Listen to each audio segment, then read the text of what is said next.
This clip is brought to you by SaveWithConrad.com.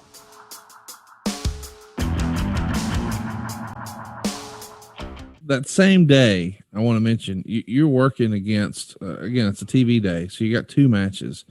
You're going to work again with Mr. Wrestling number 2. This is now your second time having a match with him. Is the second verse the same as the first, or do you remember that one being a little smoother? I think he probably trusted me more. I don't think my share of the match would have probably been any different. It wouldn't have made any difference at all. My job was to get in there and get him over. But in those days, like you said earlier, you don't know guys. Sometimes when you get in the ring, it's the first time you've ever met a guy or even spoke to a guy. And a lot of times you lock up and go, how you doing? Give them your name. Let's have some fun. And when you were a pretty big guy and you were a pretty strong guy in those days, the veterans that have been around for a while, they would try to relax you in the ring because they didn't know what you had. You look across the ring and here, there were some big, strong guys that just happened to be underneath guys and weren't positioned on the wrestling card that were some badasses, and you didn't know who those guys were. So the veterans would lock up. How you doing, kid? It's going to be fun. Just hang on. And it would relax you. And whatever you said, which should have been nothing, 2 words. Yes, sir. That was your reaction every time. Same answer. And you just follow. It made those guys more relaxed. Because, when a guy picks you up, he can drop you flat. He can drop you hard. He can drop you textbook. He can also drop you on your head. And once you're up there, ain't nothing you can do about it. Listen, there's a lot of us wrestling fans listening to this, so we wouldn't know the answer to this. So it probably feels a little elementary for us to even ask. And I'm speaking for all of us here. In this era where there are so many different talents from all over the world working together, as you said, sometimes you would introduce yourself in the lockup. And as a reminder, that's happening because heels are in one locker room, baby faces are in another. So it's not like you could have just walked over and talked to the guy. We're still trying to quote unquote keep kayfabe here.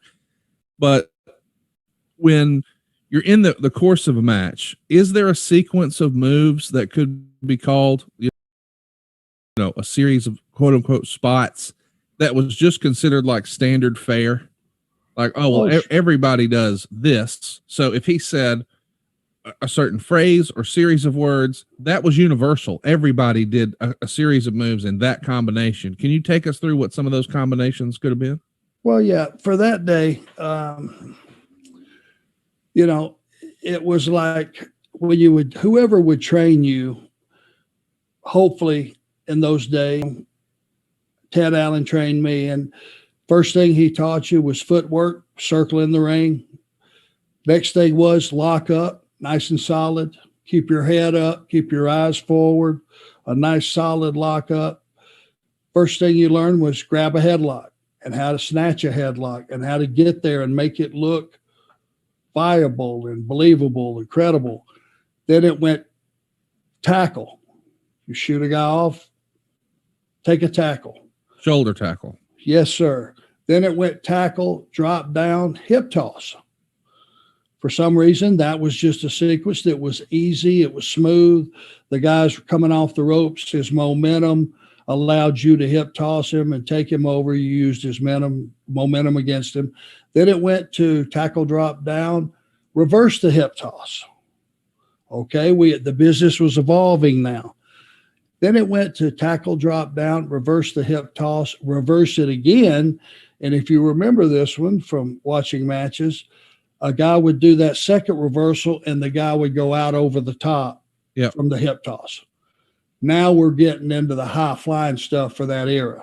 That was a big bump for those days. That would be a sequence.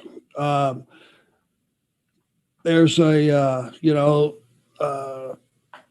there's an unwritten rule in the business that if a guy snatches an arm or snatches a hold, say he grabs a headlock or he dips around behind you and grabs a waist lock, If he just sits there for over a couple of seconds without taking you down or advancing his position, he's wanting you to reverse it. Yeah.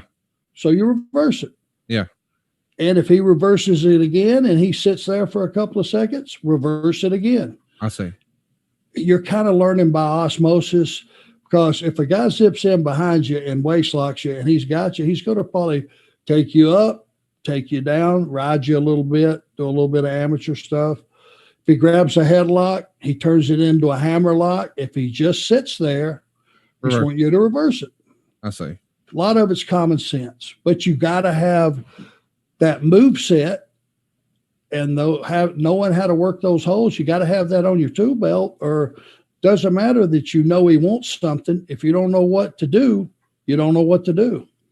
Is it true? And this could just be one particular performer who told me this before, that if you're in one of those series of moves and the person sort of gives you a little squeeze, that means reverse it. It's called the office. Okay. It's giving me the office on the wrist, a little squeeze. Now, that also will mean if you grab a headlock and you're squeezing a guy's head, really squeezing a guy's head. Oh, it means ease up, motherfucker. Yeah. Lighten up. It has several meanings. Could mean reverse this, lighten up. If you get potated, now that's not like having a hold too tight. Anybody can get potated. You let it go. It's like it never existed. Yeah. But if in that same proximity of time, pretty quickly again, if you get potated again, now you have to fire back. Well, you got to assess in your mind, is he pickling me because he's not very good? Right. Is this just he's not good and he's hit you hard? Or did I do something to set this off? And if you know for sure you didn't, then you go ahead and give one right back. And there's no discussion. There's no conversation about it. You just know that, hey, once you get me, that can be an accident. Yes. Second time, if you're not very good, then you shouldn't be in here, and you just pickle me. So you should be able to take as much as you give. Yeah. So I'm gonna feed you one back. And hey, nobody gets mad. It's not one of those issues, because the worst thing can happen, and it doesn't happen very often, thank God, is a real fight goes down in the ring. Yeah. It's not a pretty sight. No, it's not what people want to see either. Yeah. A real fight's not pretty. It's not spectacular. And the audience don't understand it, because it just went from ballet to rugby. Yeah. Because notoriously it's like bang, bang, somebody gets hit back, or somebody just gets hit and they go down and they double leg a guy and they're just stuck there. Now the referee's got to get them, separated. It's not a good thing for anybody. So thank God that doesn't happen very often. So there you go. We've learned what the quote unquote office is. He's given me the office, but I also think it's important to break down sort of the receipt concept. After you take that potato, it could be viewed as either giving the receipt. I mean, could either be viewed as, hey, I'm standing up for myself because I feel like you're abusing me and I'm not going to let you walk all over me and take advantage of me. Or B, it could be, hey, dude, you don't know this, but you're hurting me, so I'm going to hurt you back, so ease up. But either way, we're going to address it right then. There's another phrase that we've heard sometimes as fans that maybe doesn't make any sense. I know I've had questions about it in my DMs. What does the phrase "get it again" mean? If you got a headlock, I'll just say tackle, get it again. I want you to get the head after you hit me with the tackle. Let me feed up and get the same hold you had again. Yep. Go back to what we had. So a reset, if you will. If I take your arm, you reverse my arm, I flip over, kick you off as I'm feeding up, and we're turning into each other. If I just go, get it again, you grab my wrist and get the arm again, because that's what we started with. Hey, it's Conrad Thompson. Thanks for checking out the podcast here on YouTube. Be sure to hit the subscribe button and the notifications bell so you get a notice anytime we upload some new content. And go save yourself some money right now. If you're in a 30-year loan or you have credit card debt, it's not a matter of if I can save you money. It's a matter of how much. Find out right now for free at SaveWithConrad.com.